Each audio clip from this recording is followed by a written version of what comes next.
الحمد لله وحده والصلاة والسلام على من لا نبي بعده أما بعد فأعوذ بالله من الشيطان الرجيم بسم الله الرحمن الرحيم إن الصلاة كانت على المؤمنين كتابا موقوتا صدق الله مولانا العلي العظيم۔ محترم بزرگوں، دوستوں، عزیز ساتھی، گزشتہ مجلس میں نماز کے عنوان پہ قرآن کریم کی چند آیتیں آپ کے سامنے پیش کی گئی، جن کا خلاصہ یہ نکلا کہ نماز کے پڑھنے پر اللہ تبارک و تعالیٰ کی طرف سے دنیا اور آخرت دونوں کی کامیابی اور کامرانی کی ضمانت۔ آج کی اس مجلس میں قرآن پاک کی اور کچھ آیتیں جو نماز کی فضیلت کو اور الگ انداز سے بیان کرتی ہیں، ان کو بیان کرنا مقصود ہے۔ قرآن پاک کی آیت ہے انما ولیکم اللہ ورسولہ والذین آمنوا الذین یقیمون الصلاة ویؤتون الزکاة وهم راکعون۔ سورہ مائدہ آیت نمبر 55۔ آیت کا ترجمہ ہے انما ولیکم اللہ ورسولہ، تمہارا دوست صرف اللہ ہے، اس کے رسول ہیں۔ والذین آمنوا الذین یقیمون الصلاۃ، اور تمہارے دوست وہ ایمان والے ہیں جو نماز کے پابند ہیں۔ وَيُؤْتُونَ الزَّكَاةَ، جو زکوٰۃ کے ادا کرنے کے پابند ہیں۔ وَهُمْ رَاكِعُونَ، اور جو نماز میں رکوع کرنے والے ہیں۔ آیت میں جو چیز بیان کی گئی ہے، ایک تو نماز کی فضیلت اور اہمیت، اور دوسرا ایمان والوں کو کن لوگوں کی صحبت، کن لوگوں کی دوستی اور کن لوگوں کی مجلس اختیار کرنی چاہیے، ایمان والوں کو کن لوگوں کے ساتھ اٹھک بیٹھک رکھنی چاہیے، کن لوگوں کے ساتھ نشست و برخاست رکھنی چاہیے، اور کن لوگوں سے دوستی بنانی چاہیے۔ تو کہتے ہیں کہ تین چیزیں ہیں، تین شخصیتیں ہیں، تین ہستیاں ہیں جن سے ایمان والوں کو دوستی رکھنی چاہیے۔ پہلی ذات ہے انما ولیکم اللہ، اللہ کی ذات، کہ اگر تمہیں کسی سے دوستی کرنی ہے، کسی سے تعلق بنانا ہے، کسی سے دوستانہ رکھنا ہے، تو اس کے لیے اللہ کی ذات سب سے بہتر ہے۔ کہ اللہ تبارک و تعالیٰ سے تعلق، اللہ سے دوستی وہ دوستی ہے جس میں کوئی نقصان، کوئی خطرہ، کوئی اندیشہ نہیں۔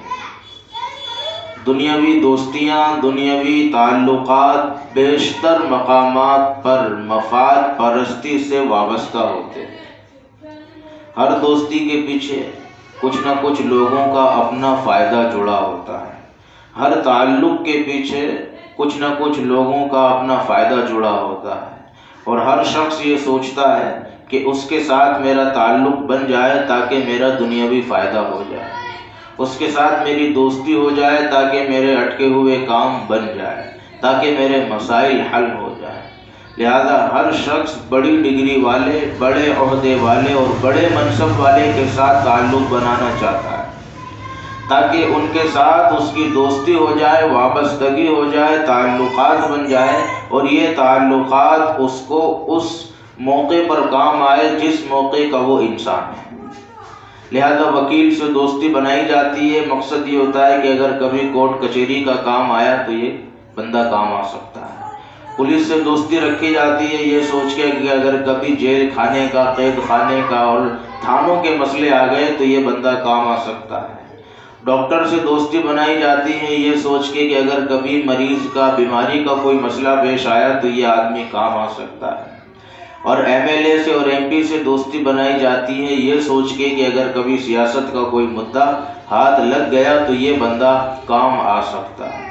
تو دنیا کے اکثر تعلقات اور اکثر دوستیاں مفاد پہ وابستہ ہیں، ذاتی فائدوں پہ ٹکی ہوئی ہیں، مگر اللہ تبارک و تعالیٰ سے دوستی وہ دوستی ہے کہ جس کے اندر انسان کا دنیا اور آخرت دونوں کا فائدہ ہے۔ جن لوگوں سے دنیاوی مفاد کی خاطر بندہ دوستی کرتا ہے، ہو سکتا ہے وہ موقع پہ کام نہ آئے۔ ڈاکٹر سے دوستی کی اس لیے تاکہ یہ فیس کم لے گا، لیکن وہ پھر جب موقع آتا ہے اور پیشنٹ کو لے کے پہنچتا ہے، پھر وہ کسی تعلق داری کی پرواہ نہیں کرتا، وہ کسی دوستی کی رعایت نہیں کرتا، وہ سیدھے وہی بل بنا کے پیش کرتا ہے جو ہر پیشنٹ کو، ہر مریض کو دیا کرتا ہے۔ تو دنیاوی دوستیوں کے پیچھے جو لوگوں کے مقاصد ہوتے ہیں، وہ بہت سی مرتبہ وہ مقاصد حاصل نہیں ہوتے اور ان دوستیوں کے لوگ لاج اور پرواہ نہیں کرتے۔ مگر آیت کریمہ یہ کہتی ہے کہ اگر تمہیں کسی سے دوستی بنانی ہو، کسی سے تعلق رکھنا ہو، اس کے لیے سب سے بہترین ہمنشیں، سب سے بہترین دوست اللہ تبارک و تعالیٰ کی ذات ہے کہ اللہ سے دوستی لگا لو تو جتنے بھی نیچے کے لوگ ہیں، وکیل ہیں، ڈاکٹر ہیں اور سیاست دان ہیں، حکمران ہیں، یہ سب کے دل اللہ تبارک و تعالیٰ کی 2 انگلیوں کے بیچ میں، اور جب اللہ چاہے ان کے دلوں کو پلٹ سکتا ہے، پھیر سکتا ہے اور ان کے دلوں میں تمہاری محبت ڈال سکتا ہے۔ پھر تمہیں ان سے دوستی لگانے اور بنانے کی ضرورت نہیں پڑے گی، خود اللہ ان کے دلوں میں تمہاری محبت ڈالے گا اور یہ آگے سے آگے تم سے دوستی کی بات کریں گے۔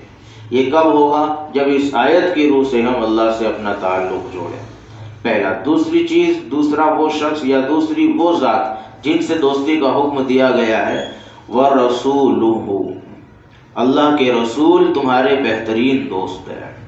تو اگر ہم کسی سے دوستی کرنا چاہیں اللہ کے بعد، تو حضور پاک صلی اللہ تعالی علیہ وسلم کی ذات اقدس اور آپ کی شخصیت اس بات کے لیے سب سے زیادہ موضوع، سب سے زیادہ مناسب اور سب سے زیادہ حقدار ہے کہ ہم مسلمان حضور پاک صلی اللہ علیہ وسلم سے دوستی کریں۔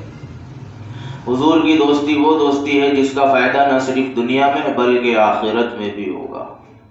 ایسے ایسے موقع پہ حضور پاک صلی اللہ علیہ وسلم ہمارا ساتھ دیں گے جہاں حقیقی ماں باپ پیچھے ہو جائیں گے، جہاں سگا بھائی کہے گا تو تیرا کام دیکھ، اور جہاں اولاد کہے گی کہ مرنے کے بعد تیرا میرا رشتہ ختم ہو گیا، اور جہاں پڑوسی کہیں گے میں تجھے نہیں جانتا، اور جہاں سچا پکا دوست کہے گا کہ آج اپنی دوستی ختم ہو چکی ہے۔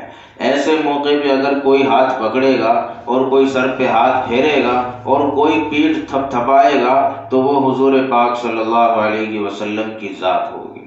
تو کیوں نہ پھر ہم دنیا میں حضور سے دوستی کریں، کیوں نہ حضور کے طریقوں پر، حضور کی سنتوں پر اور حضور کی بتلائی ہوئی باتوں پر ہم عمل کریں۔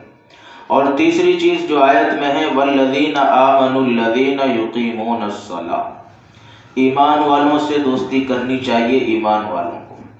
پھر ایمان والے بھی کون سے؟ جن کے اندر 3 چیزیں ہوں، الَّذِينَ يُقِيمُونَ الصَّلَاةَ، جو نماز کے پابند ہو، وَيُؤْتُونَ الزَّكَاةَ، جو زکوٰۃ کے پابند ہو، وَهُمْ رَاكِعُونَ، اور جو اللہ کے سامنے جھکنے والے ہیں۔ تو ہر ایمان والے کو ہر ایمان والے سے دوستی کرنے کا حکم نہیں ہے۔ دوستی کا مطلب گہرے تعلقات، سلام دعا تو ہر شخص کے ساتھ ہوگا، لیکن گہرے تعلقات ایمان والا انہی لوگوں سے بنائے جن کے اندر نماز کی صفت ہو، جن کے اندر 5 وقتہ نماز کی پابندی ہو، جن کے اندر مال ہونے پر زکوٰۃ ادا کرنے کا جذبہ ہو، اور جن کے اندر اللہ کا خوف اور اللہ کی خشیت ہو۔ جب یہ 3 چیزیں کسی بندے کے اندر ہم دیکھ لیں کہ یہ بندہ نماز کا پابند بھی ہے، صاحب مال ہے تو زکوٰۃ بھی ادا کرتا ہے، اور اس کے دل میں اللہ کا خوف اور خشوع بھی ہے، لہذا آگے سے چل کے اس بندے سے دوستی بنانی چاہیے، آگے سے چل کے اس آدمی کے ساتھ تعلق بنانا چاہیے، کیونکہ اس کا تعلق رب سے ہے۔ جس کا تعلق رب سے ہو اس سے ہمارا تعلق جڑنا چاہیے کہ اس کے تعلق سے ہمارا بھی تعلق رب سے اور رب کے نبی سے بنے گا۔ تو یہ وہ دوستی ہوگی جو دنیاوی کسی مفاد کی بنیاد پہ قائم نہیں ہوگی، بلکہ یہ آخرت میں فائدہ دینے کے لیے، آخرت میں جنت دلانے کے لیے، اور آخرت میں اس کی صف میں اور اس کے ساتھ کھڑے ہونے کے لیے معاون اور مددگار ثابت ہوگی۔ اگلی آیت ہے قرآن کریم کی، والمؤمنون والمؤمنات بعضهم اولیاء بعض، والمؤمنون والمؤمنات بعضهم اولیاء بعض یأمرون بالمعروف وینہون عن المنکر ویقیمون الصلاة ویؤتون الزکاة ویطیعون اللہ ورسولہ۔ سورہ توبہ آیت نمبر 71۔ آیت کا ترجمہ ہے والمؤمنون والمؤمنات بعضهم اولیاء بعض، مومن مرد اور مومن عورتیں آپس میں ایک دوسرے کے دوست ہیں۔ اب ان کے کام کیا ہے؟ یأمرون بالمعروف، یہ لوگ اچھائیوں کا حکم دیتے ہیں، وینہون عن المنکر، اور یہ لوگ برائیوں سے لوگوں کو روکتے ہیں، ویقیمون الصلاۃ، یہ لوگ نماز کی پابندی کرتے ہیں، ویؤتون الزکاۃ، اور یہ لوگ مال ہونے پر زکاتیں ادا کرتے ہیں، ویطیعون اللہ ورسولہ، اور یہ لوگ اللہ اور اس کے رسول کی اطاعت کرتے ہیں۔ یہ کام جب یہ لوگ کرتے ہیں تو بدلے میں کیا ملتا ہے؟ اولئک سیرحمہم اللہ، یہ وہ لوگ ہیں جن پہ اللہ رحم کرے گا۔ تو آیت کا خلاصہ یہ نکلا کہ ایمان والے مردوں کو ایمان والے مردوں کے ساتھ اور ایمان والی عورتوں کو ایمان والی عورتوں کے ساتھ دوستی رکھنی چاہیے۔ پھر اس کے بعد ان کا آپس میں جو کام ہوگا، امر بالمعروف، نہی عن المنکر، نماز کی پابندی، زکوٰۃ کی ادائیگی، اللہ اور رسول کی اطاعت، یہ کام ان کو کرنے ہیں۔ اور ان کام کے کرنے کے بعد اللہ کی طرف سے بطور انعام جو چیز ملے گی وہ اللہ کا رحم و کرم، اللہ کی رحمت اور اللہ کی جنت۔ اگلی آیت التائبون العابدون الحامدون السائحون الراکعون الساجدون الآمرون بالمعروف والناہون عن المنکر والحافظون لحدود اللہ وبشر المؤمنین۔ سورہ توبہ آیت نمبر 112۔ اس آیت میں اللہ تبارک و تعالیٰ نے بہت ساری صفات لوگوں کی جمع کی۔ ان کے اندر کچھ صفات ایسی ہیں جن کا تعلق براہ راست نماز کے ساتھ۔ ترجمہ ہے آیت کا التائبون، توبہ کرنے والے لوگ، العابدون، عبادت کرنے والے لوگ، التائبون العابدون السائحون، روزہ رکھنے والے لوگ، الراکعون، رکوع کرنے والے لوگ، الساجدون، سجدے کرنے والے لوگ، الآمرون بالمعروف، اچھی اور بھلی باتوں کا حکم کرنے والے لوگ، والناہون عن المنکر، اور بری باتوں سے روکنے والے لوگ، والحافظون لحدود اللہ، اور اللہ کے حدود کی حفاظت کرنے والے لوگ، وبشر المؤمنین، ایسے لوگ ایمان والے ہیں اور ایمان والوں کو اللہ کی طرف سے بشارت اور خوشخبری سنا دو۔ آیت میں جتنی صفتیں بیان کی گئی ہیں اس میں سے بہت ساری صفات کا تعلق نماز کے ساتھ ہے۔ پہلی صفت التائبون، توبہ کرنے والے مرد، تو نماز کے اندر توبہ شامل ہے، کیونکہ جب بندہ نماز پڑھتا ہے اور قاعدے میں بیٹھتا ہے تو وہ درود شریف کے بعد ایک دعا پڑھتا ہے جس کا نام ہے دعائے معصورہ۔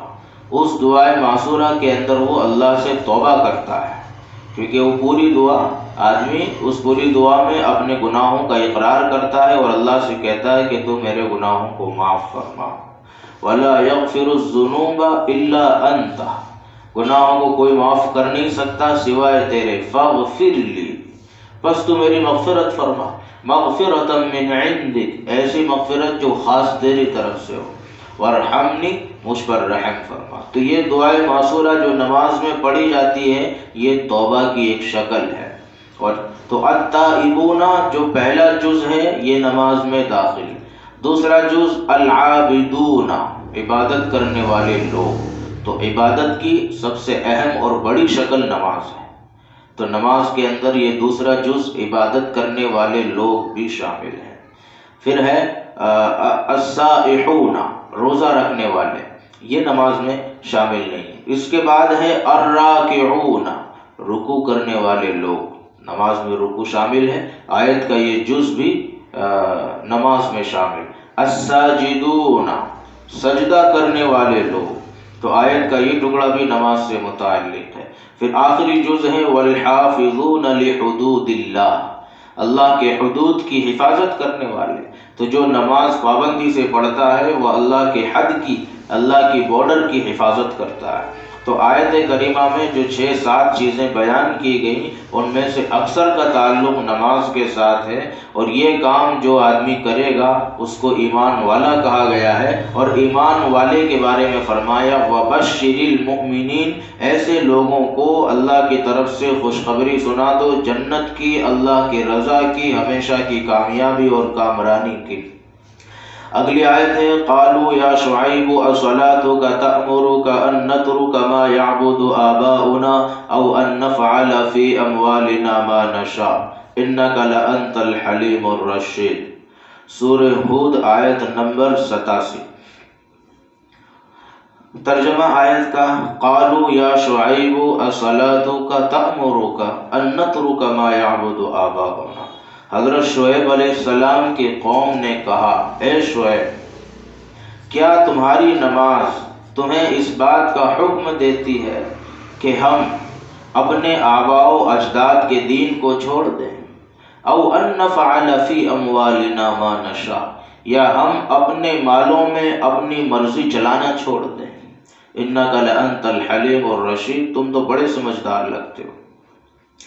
تو جب حضرت شعیب علیہ اس آیت کی تفسیر میں ہے کہ جب حضرت شعیب علیہ السلام نے اپنی قوم کو تبلیغ کی، دعوت دی اور گناہوں سے روکا اور اچھی اور بھلی باتوں کا حکم دیا اور کہا کہ لوگوں رب کے لیے نماز پڑھو کہ نماز میں تمہارے لیے فلاح اور کامیابی ہے، تو لوگوں نے بطور طنز اور بطور طعنہ حضرت شعیب علیہ السلام کو کہا اصلاتک تأمرک ان نترک ما یعبد آباؤنا، کیا تمہاری نماز یہ بھی کہتی ہے کہ ہم اپنے آباء و اجداد کے دین کو چھوڑ دیں، ہم اپنے باپ دادا کی کیے کاموں کو چھوڑ دیں؟ نماز کا آپ کہتے ہیں تو نماز پڑھتے رہیں، ہم بھی پڑھ لیں گے، لیکن نماز کا یہ بھی حکم ہے کہ ہم جو کرتے تھے وہ کرنا چھوڑ دیں۔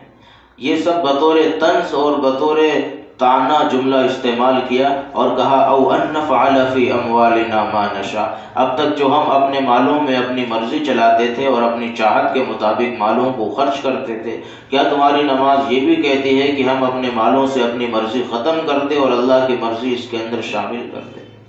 تو یہ نماز کے بارے میں یہ آیت اتری۔ اس سے جو چیز بنیادی طور پہ سمجھ میں آتی ہے وہ یہ سمجھ میں آتی ہے کہ جب آدمی نماز کا پابند ہو جاتا ہے تو اس سے، اس کی زندگی سے اس کی نفسانی خواہشات کا خاتمہ ہونا شروع ہو جاتا ہے۔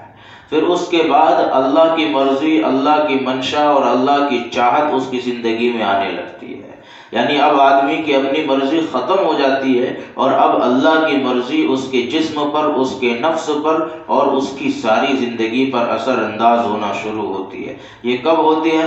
جب آدمی صحیح طریقے پہ اور شریعت کی منشا اور مقصد کے مطابق نماز پڑھتا ہے، اور وہ نماز جو نماز کہلانے کے مستحق نہیں ہے، اگر وہ نماز پڑھتا ہے تو اس نماز پہ اجر ثواب مل سکتا ہے، یا اس نماز سے فرضیت ذمے سے ساقط ہو سکتی ہے، لیکن نماز کا جو بنیادی اور اہم اثر ہے کہ اس کو گناہوں سے روک دے، اس کو اللہ کی شریعت کا پابند بنا دے، وہ نماز اس کا اثر نہیں دکھائے گی۔